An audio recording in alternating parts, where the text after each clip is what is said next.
Hey guys, Theron Asbury here with Revital Outdoors, bringing you another exciting podcast. Tonight we have Mr. J.R. McCay. J.R. is from Georgia. Last year he won the Major League Fishing BFL Bulldog Division on Lake Lanier.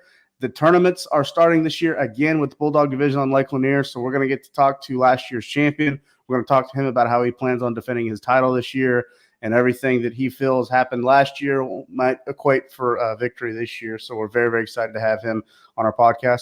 Real quick, we appreciate all the subscribers to our channel, everyone that's been tuning into these podcasts. Make sure you hit that subscribe button if you haven't already. This will notify you when all of our podcasts are dropping, and we have a lot of great content coming in the future. Make sure if you've never heard of Revital Outdoors, you check out our website, www.revitaloutdoors.com. We're a premium CBD company for all outdoor enthusiasts. Our products are THC-free, made right here in America, great for inflammation relief, anxiety relief, help you sleep better at night, joint and back issues, discomforts, whatever it may be, anything that you have out in the field or on the water, that's what our products are great for, made with the great organic ingredients, so check them out. Also, this year, we're coming up less than a month away is the Bassmaster Classic. We will be in Greenville, South Carolina, so be sure you come by booth 3447. We're very much looking forward to being at the Bassmaster Classic. So that being said, without further ado, let's go ahead and bring him in. I don't want to make this guy wait any longer. Mr. J.R. McCay from Georgia, how you doing this evening, buddy? Man, I'm doing great. I really appreciate y'all having me on. You bet, buddy. We appreciate you taking the time to talk to us. I know we're coming up on the Lake Lanier tournament this year for the Bulldog division, and last year you walked away with it. So let's just, without really holding back, let's just get into it, man. First of all, how was it winning that tournament last year? What did it do for you and your career as an angler? Man, it was awesome. Lord really blessed me last year with, some really good success. I've got to credit that the Lord 100%. Amen. I got fortunate enough to win that tournament. That was the first tournament I'd fished that year. And, that really boosted my confidence going out through the year.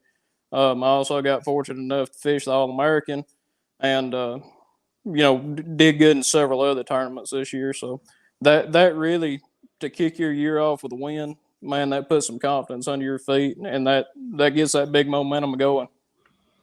Absolutely. There's nothing better for a BFL angler or a weekend warrior, in my opinion, than qualifying for the All-American. I know a lot of anglers have fished multiple decades with FLW Outdoors and now Major League Fishing. They never had that opportunity to qualify for the All-American.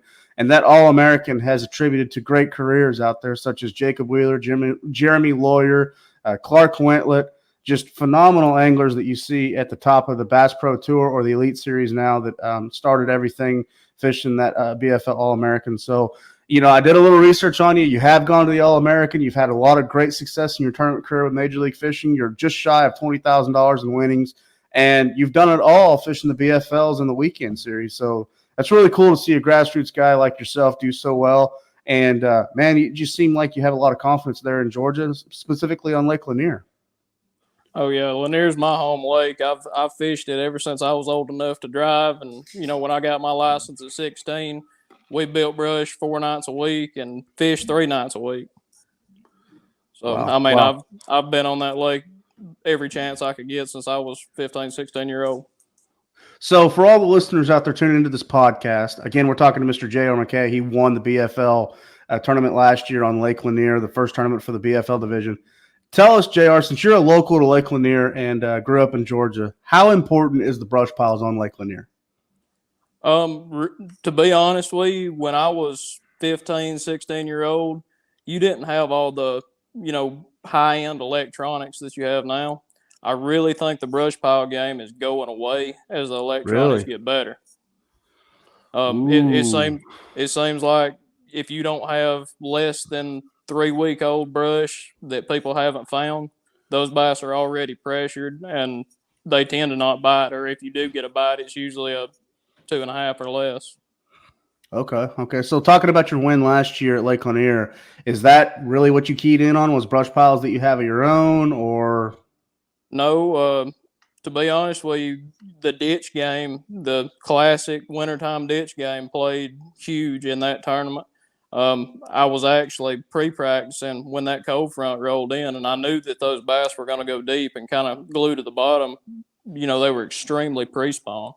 And I knew that they were going to go back out from where they were the week prior and glue to the bottom. And I was actually coming out of a creek and going across a flat that I knew, and the little depression just popped up on my 2D, and I'd never really paid attention to it. And I marked a couple of fish on my 2D going across through there, and I said, I ain't seen no fish in 300 yards. I need to turn around and throw on it.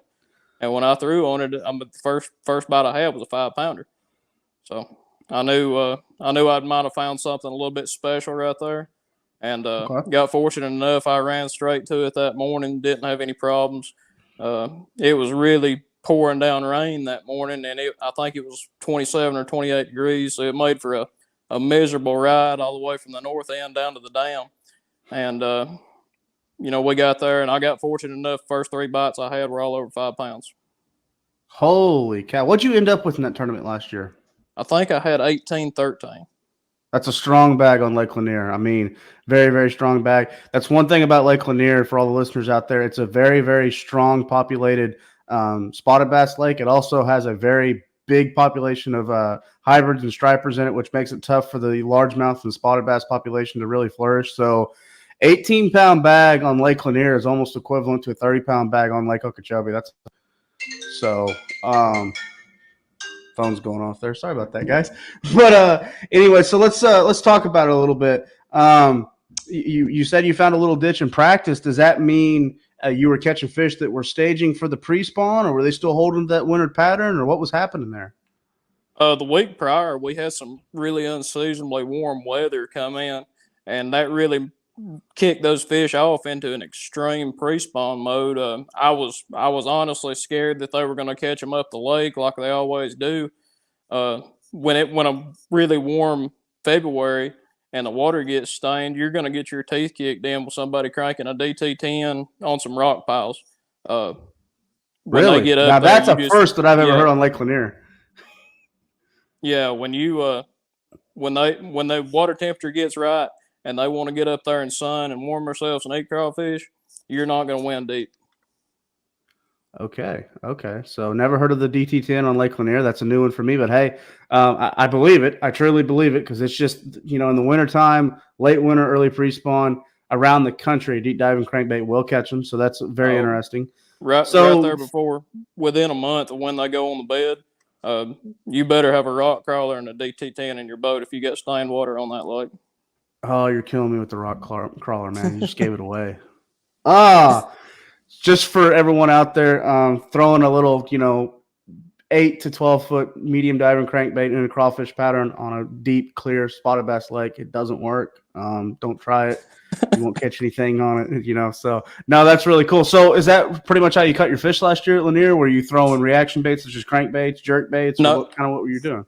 No, when that cold front rolled in, like I said, it really knocked them back out. And I actually caught those fish out of anywhere from 45 to 52 foot of water on a swim bait. Oh, so you went really, really deep. Were you throwing an Alabama rig or just a single swim bait? Nope, I was throwing a single swim bait on a 3/4 ounce head. Wow, that is crazy. So were you catching them in tops of trees or brush piles or? Well, they had backed out and kind of got in the edge of the trees, but where this place was, I found that was really special was it really was just void of cover. It, like I said, it was just a big flat that had really nothing on it other than that one little depression, and it had some rock in the bottom of that depression. And I knew that flat led up onto a place that, historically we catch some really big spotted bass spawning. Okay. So when you left the tournament that morning, went to your spot, how many rods did you have on the deck? I think I might have had 3. You had 3. Okay. I think I had a drop shot. No, I had 4 rods. I had a drop shot, 2 different swim baits. I had a 1/2 ounce and a 3/4 ounce because I didn't know how bad the wind was going to blow, and I had a jig. Right. Okay. Good for you. How many keepers did you catch throughout the day? Honestly, it really got tough after the wind got up. I think we got down there and the wind might have been blowing 10 to 15.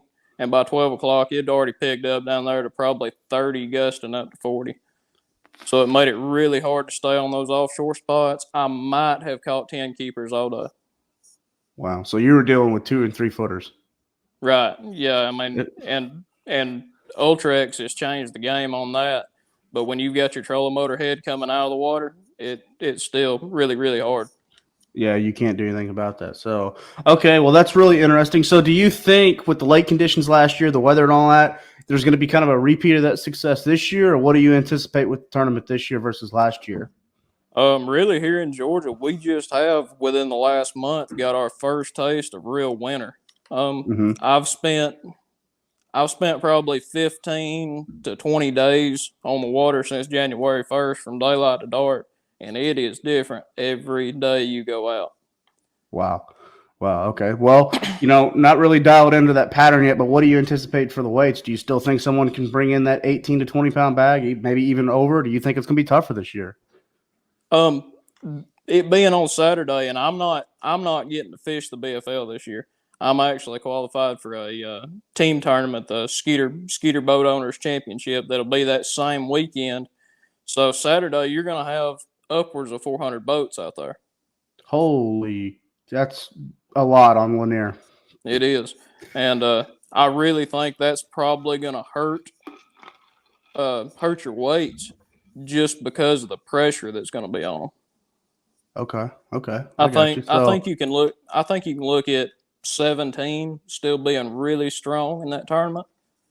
Um, it is, and it's just going to be a matter of somebody catching 3 to 4, 3 1/4, 3.5 pound spotted bass, and locking something in their hand and going to the bank and saying, "All right, I'm going to go catch a largemouth that other people aren't fishing for." okay. Okay. So, all that's great information. Now, let's change it up a little bit. Let's say a co angler that's watching this, he wants to be successful. He doesn't know really what to bring, never been to Lake Lanier, or he's been to Lake Lanier, but wants to, hear it from you yourself who won the tournament last year, and he can only bring, let's say, 3 rods. What 3 rods would he bring? If I was a co-angler and I fished with a guy that really taught me how to catch fish out of the back of somebody's boat when I was younger. If I Hmm. was a guy any time of year on a co-angler on Lake Lanier, I would have a 1/2 ounce Swimbait head with probably like a 3-3 Kitech. Okay. I'd have a Carolina rig, probably a 1/2 to 3/4 ounce Carolina rig with a 5-inch Senko and a shaky head. Okay, so really, those are 3 dynamic baits. Really, 3 baits that catch them well as a co-angler, and you honestly you can't go wrong throwing any of those 3 throughout all of Lake Lanier. Whether your guy is throwing at points or secondary points, or going down bluff wall banks, or fishing brush piles. I mean, Oh, I feel like that's pretty solid for a co-angler. that's absolutely 3 of my confidence baits. I feel like I can take anywhere in the you know lower 48 states and catch bass on. Okay. Okay. I got you. So, well, one last little question, just to change it up a little bit. You said you were fishing really deep, 40 to 50 foot water with a swim bait. What size line do you throw when you're fishing that deep? And do you still throw fluoro or do you go to mono? No, I run straight Cigar and VizX fluorocarbon. And on my swim baits, if I'm throwing a half, I generally stay around 12. But if I go up to that 3/4 and I'm fishing some pretty rough stuff, I like 15. Okay. Okay. And throwing it Um, just on a basic, 7.5 foot rod, maybe a medium, or do you throw it on a more limber rod or just I actually throw it on an 8 foot cranking rod. okay? Okay. That And will absolutely sail. And then I guess that's for the parabolic bend of that well, rod. You can kind of fight those fish better. well, the real reason I do it is, with that 8 foot rod, you're bombing that thing 80 yards. And when you're that deep, you've got to have a lot of line take up really quick when they bite it. And I can sweep that 8 foot rod and start walking back to the console. And I've took 20 foot of line up. Okay. Okay. Fantastic. Fantastic. So, well, JR, we really appreciate you coming on to this podcast for Revital Outdoors again, talking about your win last year for the Major League Fishing BFL tournament, the Bulldog division on Lake Lanier. Congratulations again to you, sir. I know you're not getting to fish the tournament this year, but we wish you the best of luck in the Skeeter Owners tournament. One last little thought for you. Any sponsors, friends, family, anybody you'd like to mention that helps you out in your tournament career, now's the time to do so. And we're more than privileged to give you that time. Yeah, man, I'd like to thank Tactical Sonar. They've rigged my new boat this year. And, if anybody needs a boat rig, Paul Getty's is the best there is. he absolutely done a fantastic job on my new boat this year. I can't stop bragging enough on him. And then Boat in Atlanta, they've really went out of their way this year on getting me in a new boat and really helped me to be the best I can be. Good for you. Good for you. So, well, JR, we hope to have you again on our podcast for Revital Outdoors because that means you're having a successful year. We'd love to have you again as a guest on our show. And we wish you all the best of luck this year. Thank you for coming on. And, just be safe out there this year and good luck to you. Yeah, man, anytime. I appreciate y'all. Thank you, JR. Well, from all of us at Revital Outdoors, thank you for tuning into this podcast. Again, we had Mr. JR McCay from Georgia. He was the winner last year on Lake Lanier for the very first BFL tournament on the Bulldog division. So we're very happy to have him. Again, check us out on our website, revitaloutdoors.com. Thank you again for tuning into this podcast. We will talk to you soon. God bless. Be safe out there. And we will talk to you on the